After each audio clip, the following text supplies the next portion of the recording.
Bismillahirrahmanirrahim. Alhamdulillahirabbil alamin. Allahumma shalli wa sallim ala sayyidina Muhammadin wa ala alihi wa sahbihi ajma'in. Amma ba'd. Kita lanjutkan pelajaran nahwu kita dalam buku karya Ustaz Hasan bin Ahmad Baharun yang berjudul Pengantar Belajar Ilmu Nahwu. Sekarang sudah masuk ke pembahasan fi'il mudhari. Dari pertemuan kemarin kita sudah membahas fi'il mudhari. Sekarang kita membahas fi'il mudhari yang disebut dengan mu'tallul akhir. Jadi kemarin kita sudah bahas bahwasanya fi'il mudhari itu ada yang berakhiran huruf alif, waw, dan ya, ada yang tidak berakhiran dengan huruf-huruf tersebut. Nah, sekarang pembahasannya adalah fi'il mudhari yang huruf terakhirnya huruf alif atau huruf waw atau huruf ya. Contohnya yang berakhiran huruf alif, yakhsha. Kan? Yakhsha. Nah, itu panjang, berarti ada alif di akhir.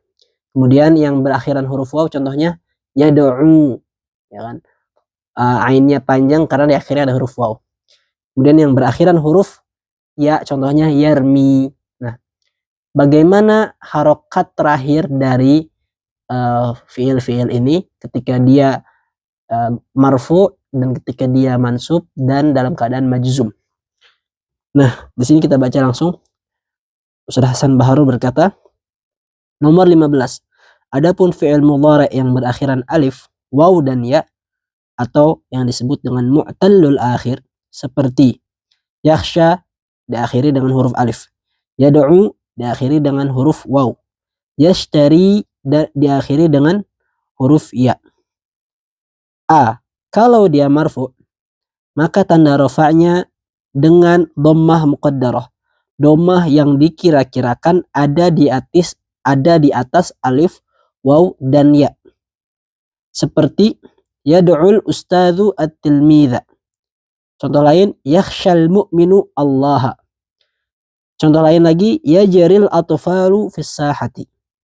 Nah, fi'il yad'u, yakhsha, dan yajri ini semuanya berakhiran, ada yang pertama berakhiran waw, yad'u, yakhsha berakhiran alif, yajri berakhiran huruf ya. Maka ini harakatnya dhammah. Kecuali kecuali mansub, maka tanda nasabnya adalah fathah. Kecuali yang berakhiran alif, maka tanda nasabnya adalah fathatun muqaddarah, fathah yang dikira-kirakan. Seperti yuridu Muhammadun an yashtariya al-kitaba. Muhammad ingin membeli kitab. Contoh lain, yajibu 'alal mu'mini an yakhshallaha. Wajib kepada orang mukmin untuk takut kepada Allah. Tetapi kalau fi'il tersebut majzum, maka tanda jazmnya dengan membuang huruf-huruf tersebut. Seperti lam yashtari, ya-nya dibuang. Lam yashtari Muhammadun al-kitaba. Lam yakhshal mu'minu illallah. Lam yashtari Muhammadun al-kitaba, Muhammad tidak membeli kitab. Di sini yashtari aslinya ada ya-nya tapi dibuang karena kemasukan jazm. Lam yakhshal mu'minu illallah, orang mukmin tidak akan takut kecuali kepada Allah. Yakhsha di sini aslinya ada alifnya. Tapi karena kemasukan lam jazim, akhirnya alifnya dibuang. Lam yad'ul ustadzu at-tilmidza. Ustadz itu tidak memanggil murid itu. Ya, lam yad'u aslinya ada wawunya, yad'u. Kemudian ada ketika kemasukan lam jazim, wawunya dibuang.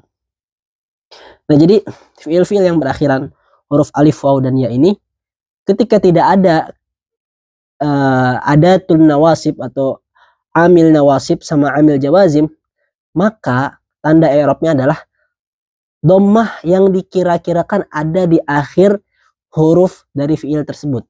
Yad'u, waw ini kan nggak ada harokatnya. Nah, ketika lafadz yad'u ini tidak kemasukan amil nawasib dan amil jawazim, maka tanda rofa'nya atau tanda i'rabnya adalah dhammah yang kita anggap kira-kira kayaknya dikira-kirakan ada di atas dhammah, tapi tidak disebut. Begitu juga yajri. Nah, ini kan ada huruf ya yang tidak ada harokatnya.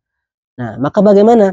Ketika dia tidak kemasukan amil nasab, maka tanda rofa'nya itu dhammah yang dikira-kirakan ada. Lain halnya kalau fiil-fiil ini kemasukan amil nasab. Contohnya amil nasab lan. Lan ini termasuk amil nasab, amil yang menasabkan fiil mudhari. Contoh lan yajriya Muhammadun. Muhammad tidak akan berlari. Lan yajriya. Yajri yang aslinya dhammah muqaddarah karena kemasukan amil nasib yaitu lafaz lan, maka harokat terakhirnya menjadi ya, pakai fathah. Lan yajriyah. Begitu juga yang akhirannya waw, yad'u. Ketika dimasukkan an, yuridu Muhammadun an yad'uwa. An yad'uwa. Wawnya jadi berharokat fathah. Mengapa? Karena kemasukan amil nasab, yaitu an. Adapun yang akhirannya berharokat hurufnya adalah alif, maka dia menggunakan fathah muqaddarah. Fathah yang dikira-kirakan ada di akhir, di atas huruf alif. Contohnya an yakhsha, tidak an yakhsha'a, tidak, tapi an yakhsha. Mana fathahnya kok gak ada padahal kemasukan amil nasab? Gak, fathahnya muqaddarah, dikira-kirakan di atas alif. Nah, kemudian kalau misalkan fiil-fiil ini majzum kemasukan amil jazim, maka huruf terakhirnya alif atau waw atau ya-nya dibuang. Contohnya lam yakhsha illallah, dia tidak takut kecuali kepada Allah. Yakhsha ini kan aslinya yakhsha, ada alifnya. Kemudian ketika kemasukan lam, maka huruf alifnya dibuang, jadi lam yakhsha, maka pakai alif. Begitu juga lam ya'ti, misalnya ya'ti, ya kan? Ya'ti itu huruf terakhirnya ya. Nah, tapi ketika kemasukan lam amil jazim menjadi lam ya'ti. Lam ya'ti Muhammadun ilal fasli, Muhammad tidak datang ke kelas. Contohnya yang dhammah, yang waw, lam yanju, tidak selamat. Lam yanju illal mu'min, tidak akan selamat kecuali orang mukmin. Yanju aslinya ada wawnya, yanju, tapi ketika kemasukan lam, maka tanda jazmnya adalah dengan membuang huruf terakhirnya, sehingga menjadi lam yanju. Nah, mungkin itu pelajaran yang kita jelaskan di pertemuan kali ini. Jangan lupa praktekkan yang sudah dipelajari ketika membaca kitab. Dan kalau ada pertanyaan silahkan tulis di kolom komentar. Subhanakallahumma bihamdika asyhadu an la ilaha illa anta astaghfiruka wa atubu ilaik.